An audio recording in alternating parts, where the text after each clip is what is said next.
자, 오늘 말씀은 로마서는 특징이 있다. 바울 서신이 특징이 있는데 그 중에서도 로마서는 또 특징이 있다. 그건 뭐냐면 다른 서신들에서는 없는 내용이 로마서에는 나온다. 그게 뭐냐? 9장에서부터 11장까지의 내용, 이 내용이 다른 서신들에는 없는데 로마서에만 있어요. 그래서 로마서가 갖고 있는 가장 큰 특징입니다. 여태까지 9장에서 11장까지 이스라엘에 대한 얘기를 쭉 해왔단 말이죠.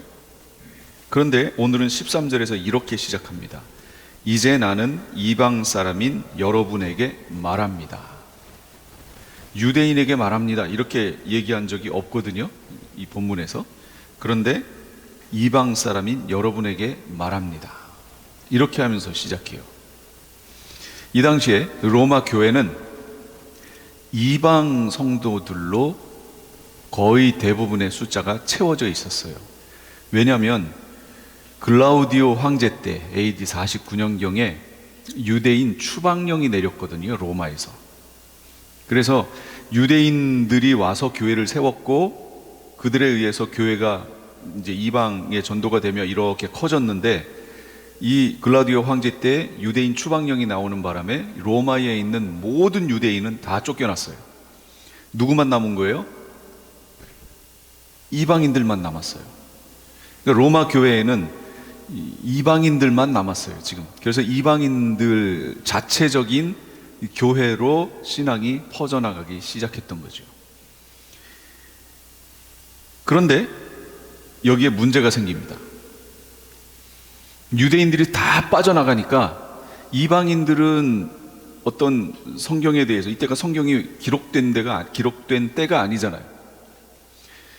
그러니까 이방인들이 갖고 있는 신앙의 수준으로 이 기독교 신앙을 유지하며 교회 예전을 진행하며 이렇게 와야 되는데 이게 부족한 거예요. 여태까지는 어떻게 했느냐? 유대인들의, 이게 AD 39년밖에 안 됐잖아요. 70년 티투스 장군이 와서 로마를 함락할 때 그건 AD 70년인데 이거는 지금 AD 49년이었거든요. 그러니까 이 기독교적인 어떤 것들이 세워져 있지 않던 때였단 말이죠. 그러니까 이들이 어떻게 예배하느냐, 어떻게 하나님 앞에 우리 이방교회가 설 수 있느냐, 많은 고민이 있었겠죠. 그러다가 AD 49년에 그런 일이 있고 그로부터 한 6, 7년 후쯤에 이 클라우디오 황제가 죽습니다.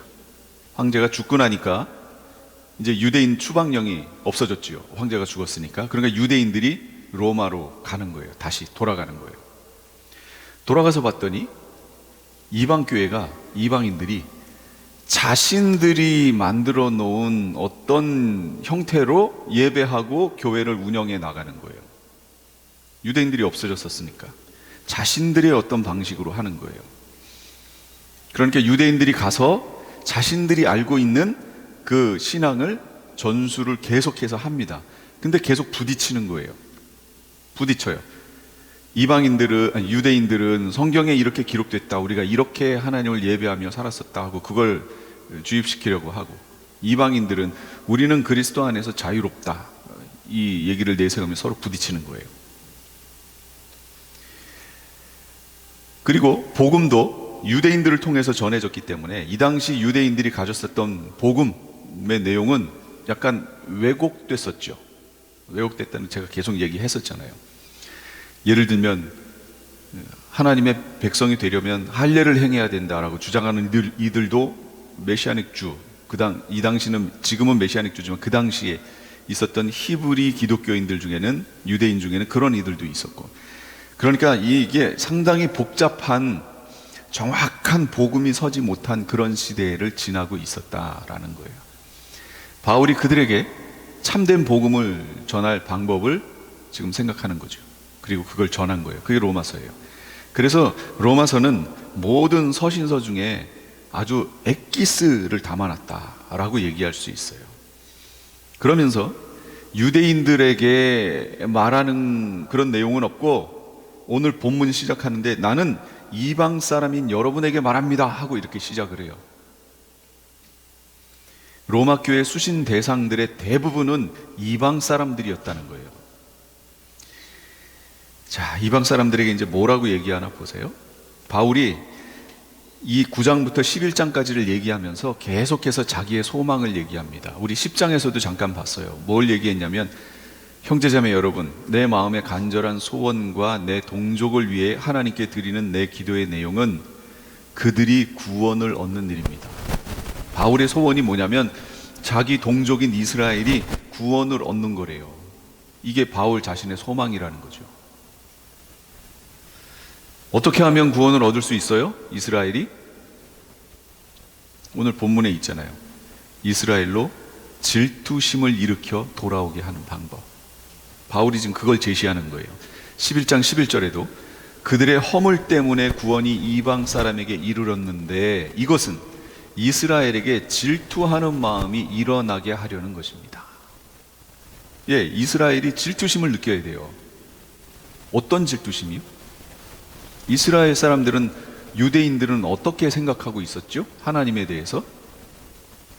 아브라함과 이삭과 야곱의 하나님, 자기 조상들의 하나님이라고 계속 그렇게 불러왔잖아요. 하나님을 부를 때도 자기들의 하나님이라고 생각을 하고 있었는데 이방에 자꾸 복음이 전해지는 거예요. 그러면서 이방 사람들이 자꾸 하나님께 돌아오면서 하나님, 내 하나님 하고 부르짖는 거죠. 주여 하고 부르짖는 거예요. 그런데 그게 조금이 아니에요. 이 복음이 전해지면 그 마을 전체가 막 주님 앞에 돌아오는 거예요. 그러니까 유대인들 입장에서는 그 전까지는 이방인들을 어떻게 취급했어요? 예, 개, 돼지 취급했다고요. 완전히 무시했단 얘기예요. 그런데 그렇게 무시를 했던 그들이 하나님의 백성으로 오는 거예요. 하나님이 그걸 받아주시는 거예요. 그 받아주시는 표로 그 이방인들에게도 성령의 나타남이 막 보이는 거예요. 그러니까 유대인들 입장에서는 질투가 나기 시작하는 거죠.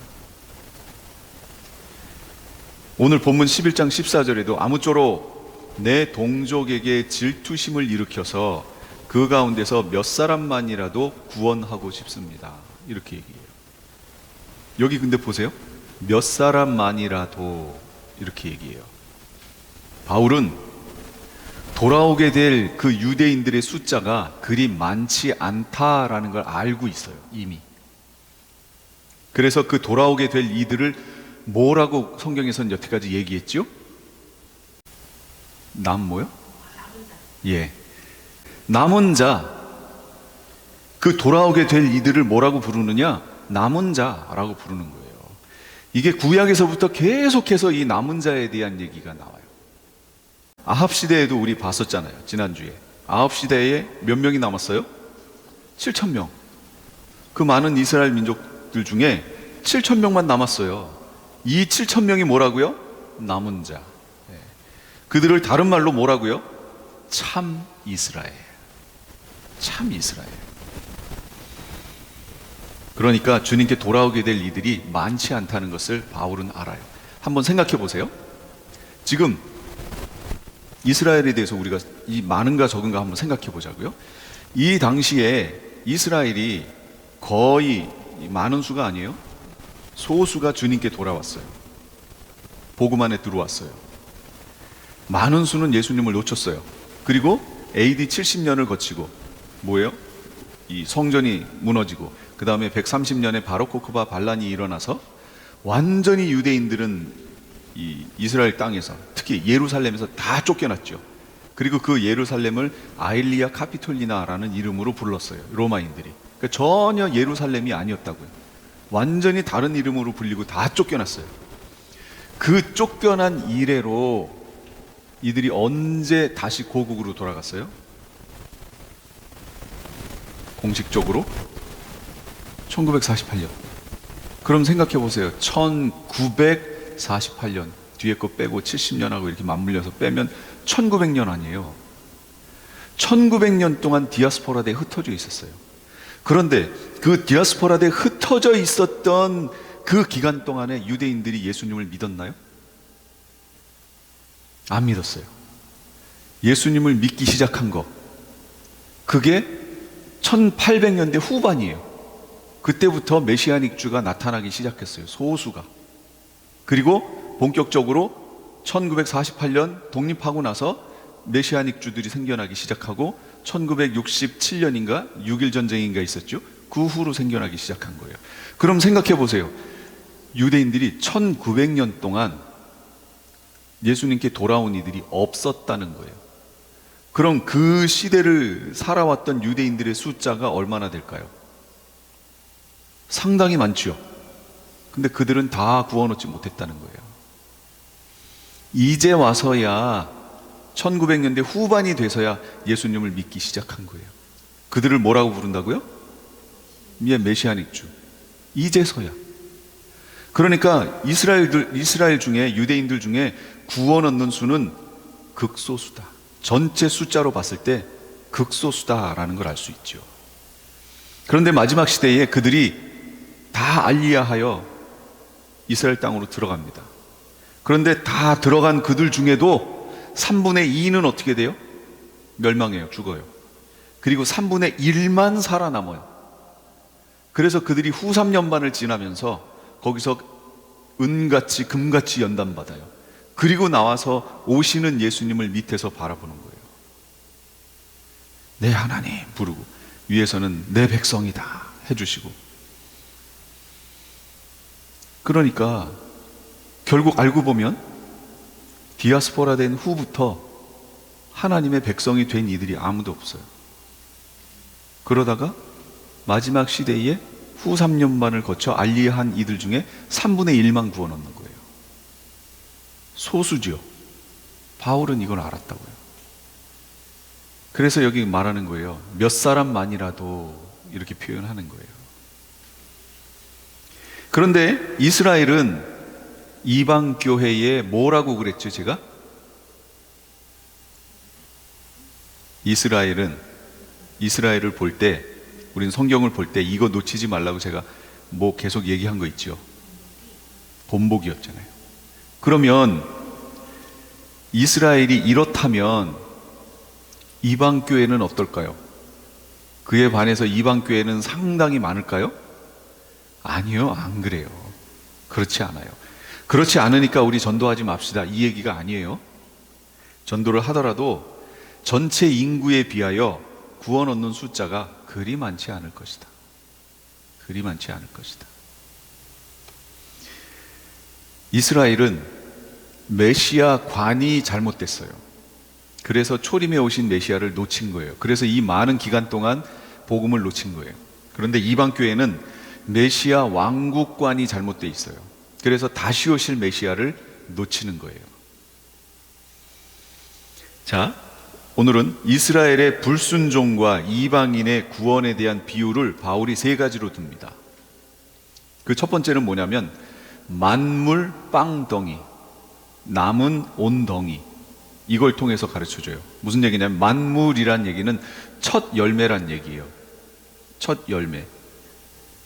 그 첫 열매를 하나님께 드리잖아요. 이거 언제 그렇게 드렸어요? 첫 열매를? 초실절. 첫 열매를 하나님께 드리잖아요. 이 첫 열매가 거룩하면 그 나머지 것들은 어떻대요? 예, 거룩하대요. 여기서 말하는 그 만물, 첫 열매가 누굴 말하는 거예요? 이스라엘. 그럼 남은 덩이는? 이방. 도 어떻다고요? 거룩하다. 그러니까 모든 이방이 거룩하다는 얘기가 아니고 택함을 받은 이방이 거룩하다, 그 얘기 말하는 거예요. 이스라엘은 여기서 모든 이스라엘을 말하는 거예요? 아니요. 참 이스라엘, 택함 받은 그들을 말하는 거예요. 남은 덩이인 참 이스라엘 이방, 그들은 거룩하다. 그래서 예레미야 2장 3절에 이스라엘은 나 주에게 거룩하게 구별된 나의 수확 중 첫 열매다. 이스라엘이 첫 열매래요. 거룩하게 구별된 첫 열매래요. 예레미야 2장 3절. 그러면 첫 열매가 있으면 그 다음에 뭐가 있을까요? 그 다음 열매들이 있겠죠. 그게 뭐라고요? 그게 이방이라고. 그래서 그 이방도 어떻다고요? 거룩하게 구별됐다고요. 여러분, 우리가 11조를 주님께 드려요. 하나님이 주신 소산의 10 중에 1을 하나님께 드려요. 11조가 거룩하지요. 거룩이 여러분 무슨 뜻이에요? 구별됐다. 그러니까 10 중에 하나를 구별하여 하나님께 드렸잖아요. 이걸 뭐라고 드린 거예요? 예, 하나님 거라고 드렸잖아요. 구별했잖아요. 그러면 구별한 첫 번째 10의 1이 거룩하면 10의 9는 어떻다고요? 10의 9도 거룩하다고요. 10의 1은 하나님 거고 10의 9는 내 거예요? 이게 아니라고요. 11조에 대한 얘기가. 하나님이 주신 모든 것이 하나님 건데 제가 구별하여 이 하나를 드립니다. 그러나 이 나머지도 하나님의 뜻에 맞게 사용하겠습니다. 구별되게 사용하겠습니다. 이게 11조란 말이죠. 자, 그 다음에 또 하나의 비유를 들어요. 뿌리와 가지의 비유예요. 뿌리가 거룩하면 가지도 거룩하대요. 뿌리가 뭐예요? 참 이스라엘. 가지는요? 참 이스라엘인 이방. 참 이스라엘인 이방. 제가 지금 여기서 참 이스라엘이라고 말하는 것은 로마서 9장 얘기를 여러분이 쭉 여태까지 보셨으면 아실 수 있어요. 하나님, 이스라엘이라는 말은 하나님께 구별된 이들이란 얘기예요. 그런데 혈통으로 난 이들이 다 이스라엘이 아니고 누구라고요? 하나님께 택함을 받은 하나님의 언약을 이어받은 이들이 참 이스라엘이었잖아요. 그럼 지금 이방 가운데 참 이스라엘이 있어요, 없어요? 언약을 받은 이들이 있어요, 없어요? 있어요. 그들이 참 이스라엘이라고요. 그걸 기존 교회에서는 영적 이스라엘 이렇게 불렀었잖아요. 근데 그 영적 이스라엘이라는 말 속에는 문제가 좀 있어요. 그럼 육체는 아닌가요? 육체적으로는 그렇게 살면 안 되는 건가요? 하는 질문을 던지게 돼요. 그래서 그 표현보다는 참 이스라엘, 참으로 하나님께 구별된 이들이라는 의미로 그렇게 써야 된다라는 거예요. 세 번째는 접붙임의 원리예요. 거룩한 참 올리브 나무에 접붙여진 돌 올리브 나무 가지. 그러면 참 올리브 나무가 거룩하면 돌 올리브 나무도 어떻다는 거예요? 거룩하다. 근데 저기 돌 올리브 나무에 붙어 있는 가지가 거룩한 게 아니고 거기서 잘라서 참 올리브 나무에 접붙여진 가지. 이게 거룩하다고요. 이해가 되시죠? 이 부분이? 참 올리브 나무 가지는 이스라엘이고 참 이스라엘이고 접붙여진 돌 올리브 나무가 참 이스라엘인 이방이다 라는 거예요.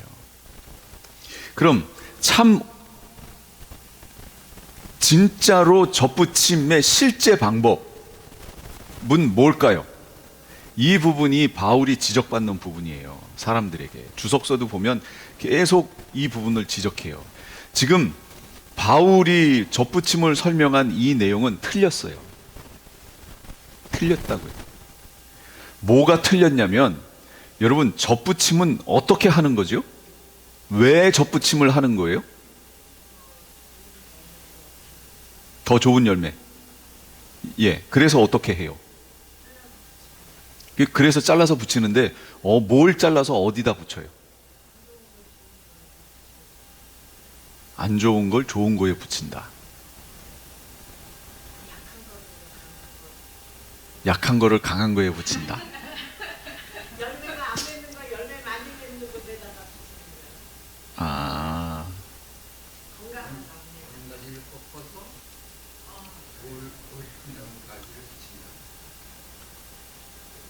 제가 원하는 답이 안 나와서 왜 접붙임은 어떻게 하는 건지 제가 설명을 드릴게요. 이렇게 봤는데 어떤 열매가 너무 좋은 거예요. 이 열매가 너무 좋아요.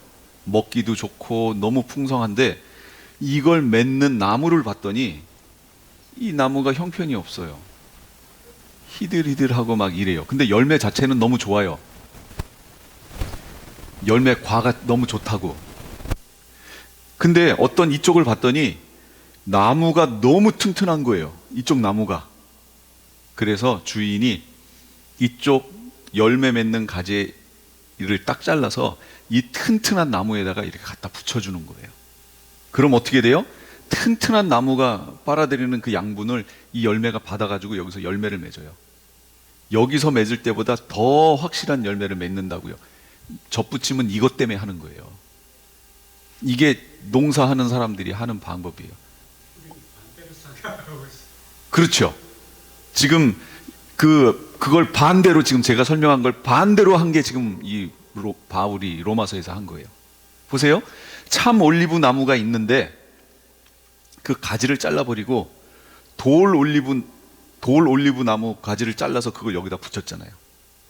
그러면 참 올리브 나무, 참 올리브는 우리가 식용으로도 쓰고 다 쓰는 거 아니에요? 좋은 거 아니에요? 돌 올리브 나무는요? 못 쓰는 거예요. 근데 이걸 여기다가 그 좋은 여기다 갖다 붙였다고요. 그러니까 우리가 흔히 농사하는 사람들이 생각하는 접붙임과 반대로 한 거예요, 지금. 이해가 안 되시나 보다.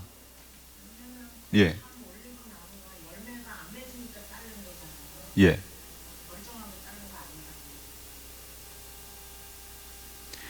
그러니까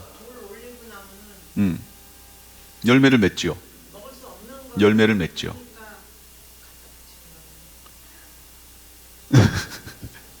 그러니까 접붙임의 원리는 이거 지금 성경 말고요. 일반적으로 농사하는 사람들이 하는 접붙임의 원리는 왜 하는 거냐면 좋은 열매를 얻기 위해서 하는 거예요. 어떤 나무가 있는데 사과나무라고 치자고요. 근데 거기 가면 사과 열매가 맺힐 거 아니에요. 그런데 사과는 좋은데 이 나무가 형편이 없어요. 시들시들하고 막 이래요. 근데 사과는 맺히잖아요. 그러면 농부가 이 가지는 사과를 맺는 가지잖아요. 그러니까 얘를 잘라서 튼튼한 배나무에다가 갖다 접붙여 주는 거예요. 그러면 이 양분을 받아서 여기에서 사과가 원래 사과 나무에 있을 때보다도 더 튼튼한 사과 열매를 맺는다고요. 이게 접붙임의 원래 원리라고요. 이상해요?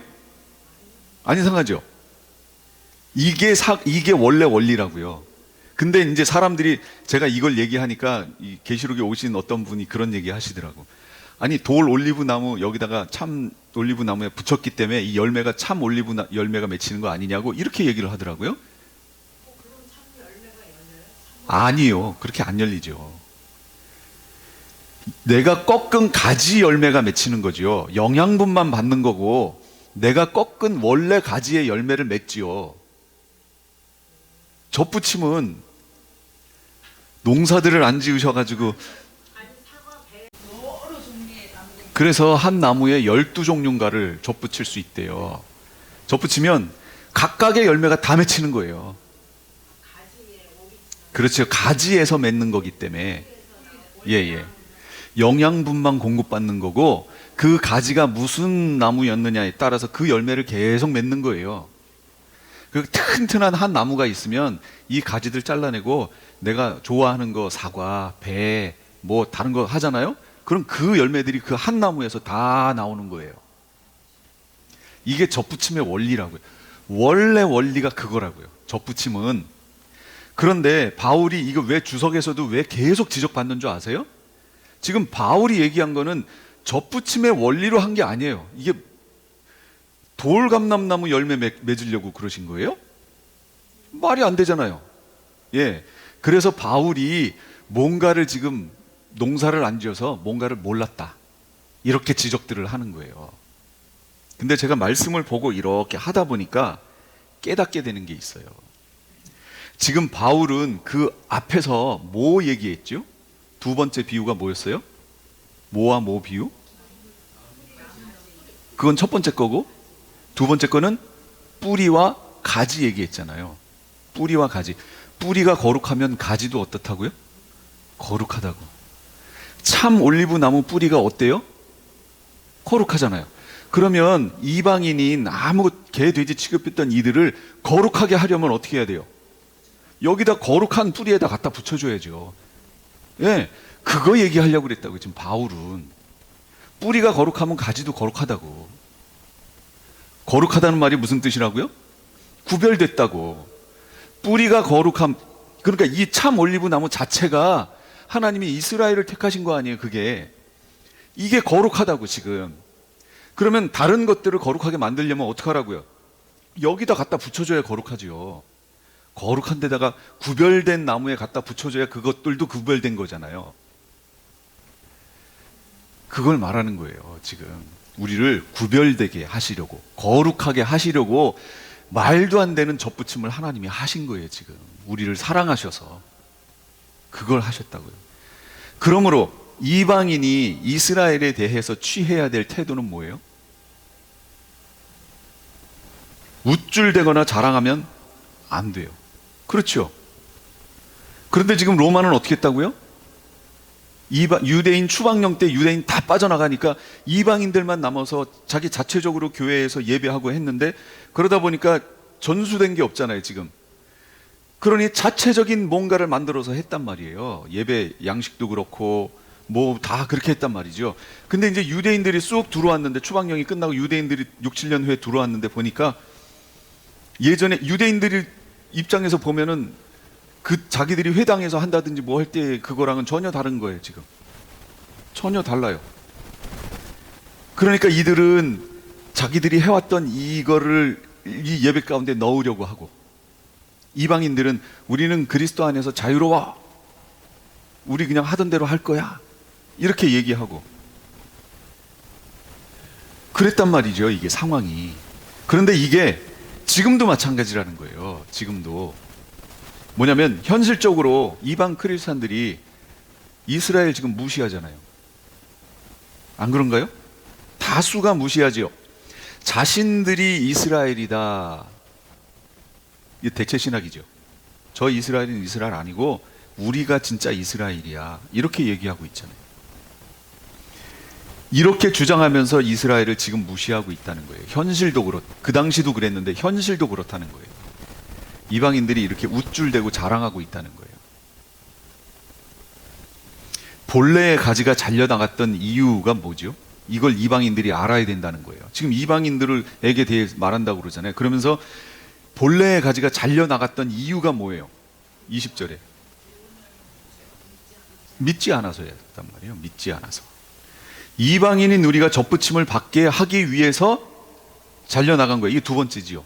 그러니까 첫 번째는 믿지 않아서 잘려나간 거고, 두 번째는 그 잘려나간 자리에 이방인들을 접붙이기 위해서 잘려나간 거라는 거예요. 유대인들이 이 사실을 마음속에 우리가 이방인들이 새긴다면 우린 절대 교만할 수 없죠. 왜요? 우리도 얼마든지 잘려나갈 수 있다는 얘기잖아요. 여러분, 이 얘기를 주목해서 들으셔야 돼요. 무슨 얘기냐? 접붙인 가지들은 두려워해야 돼요. 왜 두려워해야 되느냐? 잘 보세요. 이미 붙어 있던 본래의 가지들도 하나님이 어떻게 하셨어요? 아끼지 않고 잘라버렸어요. 그러면 접붙여진 가지는 어떨까요? 더 쉽고 가차없이 진짜 자르겠죠. 그런데 이런 관점을 갖고 있는 이들이 있어요. 뭐냐? 한 번 구원받으면 그 구원은 변개되지 않는다. 한 번 구원은 영원한 구원이다. 지금 이방인들 중에는, 교회들 중에는 이렇게 주장하는 사람들 많지요.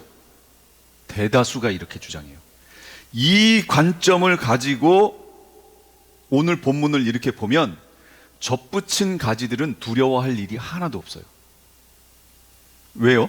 한 번 구원은 영원한 구원이니까. 이 얘기는 다시 말하면 한 번 구원받으면, 한 번 접붙여지면 다시는 잘리지 않으니까. 이게 그 얘기 아니에요 지금. 그러니 이 관점을 가진 사람들은 우리가 왜 두려워해? 여기서 두려워하다는 것은 잘릴까 봐 두려워하라는 얘기였잖아요. 우리는 그럴 두려움을 가질 이유가 없어. 한 번 구원받으면 영원한 구원이야. 이방 교회가 이렇게 지금 교회에서 얘기를 하고 있단 말이죠. 근데 오늘 본문은 뭐라고요? 이미 붙어 있었던 본래의 가지도 하나님이 잘라버리셨다. 이미 붙어 있었다니까요. 이미 붙어 있던 본래 가지들도 잘랐는데 접붙여진 가지야 얼마나 쉽게 잘리겠느냐, 이거 말하는 거예요. 하나님이 원하시는 그 어떤 수준에 이르지 않는 삶을 산다면 그 본래 가지들도 그랬잖아요. 믿지 않았잖아요. 그렇다면 접붙여진 가지가 그렇게 유대인들이 했던 것과 똑같은 일을 한다면 얼마나 쉽게 더 잘리겠느냐라는 거예요. 그러니 이 내용만 가지고도 우리가 알 수 있는 게 뭐냐면 구원에서 얼마든지 탈락할 수 있다라는 걸 지금 얘기해 준다는 거예요. 따라서 한 번 구원받으면 그 구원은 변개되지 않는다라는 이 신학적 관점은 틀렸다예요. 틀렸다. 다른 관점이 아니고요. 틀렸다예요. 틀렸다. 제가 계속 얘기하잖아요. 저는 성경하고 안 맞으면 그렇게 생각할 수도 있지가 아니고 그냥 틀렸다예요. 말씀하고 다르잖아요. 틀렸어요. 그렇게 볼 수 없다라는 거예요. 한 번 구원은 영원한 구원이 아니에요. 그래서 이렇게 얘기해 주는 거예요. 이방 교회에게 하나님의 인자하심과 준엄하심을 보라. 하나님께는 인자하심도 있지만 준엄하심도 있다. 인자하심, 크레스토테스라는 헬라어인데 하나님께서 인간에게 베푸시는 선하심, 이방인이라고 해서 자동적으로 은혜 받는 것이 아니다. 보세요. 소수만 받았잖아요. 지금도. 하나님의 인자하심에 머물러 있으면 그에게 하나님의 선하심이 있을 것이다. 그러면 우리에게 이제 닥치는 과제는 뭐냐면 인자하심에 머물러 있는 건 그럼 누구 책임인가 하는 거죠. 누구 책임이에요? 그래서 이거를 잘 인식하고 계셔야 돼요. 처음 접붙여지는 사건, 이거 누가 하시는 거예요? 처음 접붙여지는 거, 이거 누가 하는 거예요? 하나님이 하시는 거죠. 이건 전적인 하나님의 은혜로 되는 거예요. 이걸 우리는 다른 말로 구원받는 거라고 얘기하잖아요. 이건 하나님의 은혜로 되는 거예요. 그 어떤 것도 여기에 포함될 수 없어요. 인간의 의지도 여기에 포함될 수 없어요. 전적인 하나님의 은혜예요. 그러나 접붙여진 상태를 유지하는 데에는 두 가지가 필요해요. 첫째는 하나님의 은혜요. 성령님을 통한 하나님의 은혜요. 다음은 우리의 책임이다. 무슨 책임? 성령을 쫓아 행하는, 성령을 따라 행해야 되는 우리의 책임이 여기에 달려있다. 그러므로 유대인들이 잘려나간 건 뭐라고요? 자신들의 책임을 다하지 못했다라는 거예요. 그래서 잘렸다. 그러니 이방인인 우리도 우리의 책임을 주님 앞에서 성령을 쫓아 행함, 순종함, 성령을 따라 행함이라고 하는 이 우리 편에서 해야 될 이것을 하지 못한다면 어떻게 된다고요? 잘린다고요. 그러니까 우리의 신앙생활을 어떻게 하라고요? 두려움으로 하라고. 두려움으로 하라고. 인자하심에 머물러 있어야 된다. 그런데 머물러 있지 않고 내가 이스라엘이야 하고 방종하는 순간 어떻게 돼요? 잘려져 나가요. 숫자는 상관없어요. 여태까지 역사를 보세요. 하나님의 백성들의 숫자가 많았던가? 조금 전에 유대인들의 숫자 보셨잖아요. 남은 자 1900년 동안 없었다니까요. 하나님의 기준에 맞는 이들, 그 수가 많건 적건 하나님은 딱 그들이에요. 그러니까 우리는 신앙생활을 두려움을 가지고 해야 돼요. 방종하면 안 돼요. 한 번 구원이 영원한 구원이라느니 하는 이런 정말 성경에 없는 신학적 관점으로 신앙생활을 했다가는 나중에 큰일 납니다. 한 번 구원이 영원한 구원이라는 얘기는 언제 성취되는 얘기냐면 메시아 왕국에서 성취되는 내용이에요. 근데 지금이 메시아 왕국인가요? 아니요. 지금은 메시아 왕국이 아니고 메시아 왕국을 소망하면서 바라보는 단계지요. 그런데 메시아 왕국에서 될 일을 지금이 메시아 왕국이라고 무천년적 관점으로 끌어와서 지금 성취됐다라고 얘기하니까 문제가 생긴다고요. 그래서 제가 아까도 얘기했죠. 유대인들은 메시아 관이 잘못돼서 초림의 메시아를 여태까지 놓쳤던 거고 1900년 동안. 이방 교회는 메시아 왕국관이 잘못돼서 오실 메시아를 놓친다고요. 이 메시아 왕국관, 성경은 메시아가 왕으로 오셔야 메시아 왕국이 펼쳐진다고, 그때에서야 한 번 구원이 영원한 구원인 언약이 성취되는 일이 벌어지는데 지금 메시아 왕국이라고 하는 이런 신학적 관점을 취함으로 인해서 지금 성경의 아주 많은 부분을 놓치게 된다. 지금 그러고 있어요. 잘려나간 이스라엘, 그들도 이걸 놓친 거예요. 계시록 19장 7절에 보면 어린 양의 혼인 기약이 이르렀고 그의 아내가 자신을 준비하였으므로.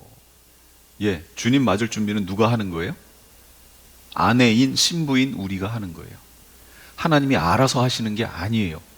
하나님은 그걸 할 수 있도록 우리 가운데 은혜를 주시죠. 성령님이 이끌어 가시면 우리는 그것에 순종하여 아내로서 준비하는 거예요. 이 부분이 현재 교회에서 사라졌다. 그러므로 이 부분이 채워지지 않으면 바로 머물러 있지 못하고 떨어져 나가는 것이고, 그걸 오늘 본문에서 뭐라고 하냐면 하나님의 준엄하심에 걸려들었다고 얘기하는 거예요. 하나님의 준엄하심에 걸려들면 거기에는 자비가 없어요. 예, 하나님의 모습이에요. 준엄하심에 걸려들면 안 돼요. 그런데 희망적인 내용이 오늘 있습니다. 잘려나간 가지를 본래의 나무에 다시 붙이실 능력이 하나님께 있나요? 있어요. 그 능력이 하나님께 있다는 거예요. 지금은 1900년 동안 침묵했던 이스라엘이 이제는 주님께 지금 돌아와서 가지가 다시 접붙여지고 있는 거예요. 원나무에, 원참 올리브 나무에 지금 덧붙여지고 있는 거예요. 이런 일이 지금 벌어지고 있습니다. 하나님이 다시 접붙이고 계세요. 그런데 이때 우리가 생각해야 될 게 있어요. 원참 올리브 나무에 떨어졌던 가지들이 접붙여지려면 무슨 일이 먼저 선행돼야 돼요? 예, 여기에 접붙여져 있던 돌 올리브 나무 가지가 잘려져 나가야 된다는 거예요.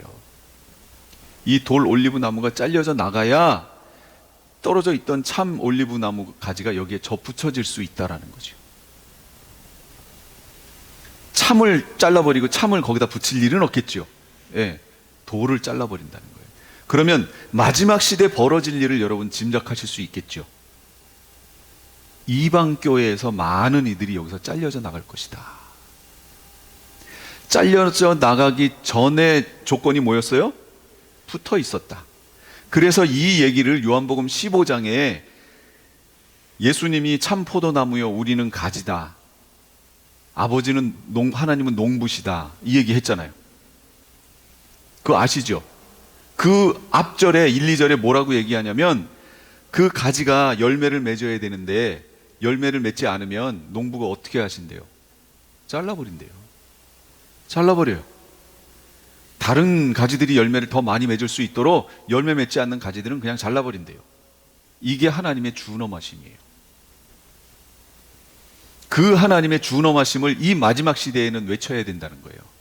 그런데 지금 교회들이 하나님의 준엄하심은 다 놓고 뭐만 얘기해요? 사랑의 하나님, 사랑의 하나님만. 준엄하심이 없어졌어요. 공의의 하나님이 없어졌어요. 그러니까 지금 이방 교회가 방종하는 거예요. 지금 이 시대가. 내가 어떻게 해도 구원은 유지된다라고 하는 말도 안 되는 얘기를 지금 하고 있는 거예요. 그런데 이 유대인들이 다시 참 올리브 나무 가지가 다시 접붙임을 받는다면 이 접붙임은 매우 매우 매우 쉽다. 성경은 얘기해요. 왜요? 구약 역사는 자기 민족의 역사고 예수님은 자기들과 동족이고 구약 성경은 자기 나라 말로 기록되어 있고 성경 지리는 자기들이 지금 살고 있는 지리고 성경의 관습은 자기 나라 관습이고 절기 또한 자기 나라 절기예요. 가르칠 필요도 없어요. 그러면 이게 무슨 의미였는지를 신약을 통해서 확인만 하면 유대인들은 깜짝 놀란다는 거예요. 우와, 이런 놀라운 진리가 우리 민족에게, 우리 조상들로부터 지금까지 이게 여기 담겨 있었네. 지금 그걸 몰라서 그래요, 이스라엘이. 이런 모든 것들이 예수야에 대한 예언이었다. 예수님께 대한. 그리고 예수님께서 예수야로 말미암아 이 모든 것들이 성취되었다. 이거를 깨닫는 순간 유대인들은 완전히 자신들의 잘못했던 것들을 내려놓고 회개할 거예요. 그 회개하는 모습이 스가랴서에 있는 거예요. 주님을 바라보면서. 마지막 시대에 완전히 그렇게 이스라엘이 돌아올 거라고요. 그러니 우리 이방 교회인 우리는 어떻게 해야 돼요? 우쭐대지 말고 자랑하지 말아야 돼요. 교만하지 말아야 돼요. 오히려 두려워해야 돼요. 그리고 우리의 구원 때문에 잘려져 나갔던 참 올리브 나무 가지들, 그들에 대해서 우리가 어떤 마음을 가져야 될까요? 고마운 마음 가져야죠. 나 때문에 잘려나간 거예요. 결국은 나를 구원시키기 위해서. 그러니 그들을 다시 접붙이는 일에 우리가 어떻게 해야 돼요? 적극적이어야죠. 이스라엘을 다시 살려내는 일에 우리가 적극적이어야 된다. 겸손함으로, 두려워한 마음으로 이스라엘도 살리고 마지막 시대에 살고 있는 우리도 잘려나가지 않도록 잘 준비시키는 일, 이것을 우리 교회가 해야 되겠다라는 겁니다. 그래서 계시록을 하고 있는 거예요. 여기에 우리 모두가 믿음으로 동참하셔서 같이 오시지 못하더라도 기도로 동참하시고, 때로 줌으로 들어오실 수 있는 분들은 들어오셔서 같이 사역에 동참했으면 좋겠습니다. 기도하겠습니다.